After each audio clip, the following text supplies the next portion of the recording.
ఈ నెల 18న నిర్వహించనున్న చలో రామాయపట్నం కార్యక్రమాన్ని విజయవంతం చేయాలని మాజీ ఎమ్మెల్యే రామిరెడ్డి ప్రతాప్ కుమార్ రెడ్డి పిలుపునిచ్చారు.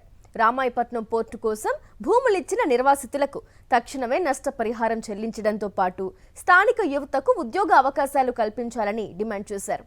పోర్టును ప్రైవేటు వ్యక్తులకు అప్పగించకుండా ప్రజలంతా ఐక్యంగా పోరాడాలన్నారు.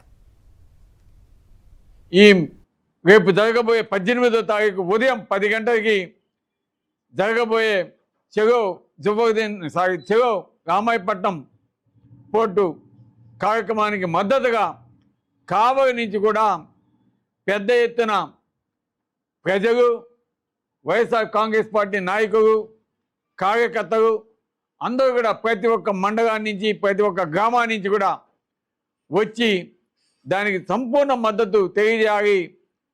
ఎవరైతే భూములు కోల్పోతున్నారో, ఎవరైతే ఇల్లు కోల్పోతున్నారో వారందరికీ కూడా ఉద్యోగ అవకాశాలు కావాలా, సరైన కాంపెన్సేషన్ కావాలా, ప్రైవేటు పరం చేయకూడదని వారికి మద్దతుగా మనం అంతా కూడా ఈ చెరో రామాయపట్నం పోర్టు 18వ తారీఖు ఉదయం 10 గంటలకి జరగబోయే ఈ కార్యక్రమం ప్రతి ఒక్కరు పాల్గొనాలని పిలిపించేదానికి ఈరోజు ఈ కార్యక్రమం పెట్టడం జరిగిందని కూడా మీ అందరికీ తెలియజేస్తా ఉన్నాను.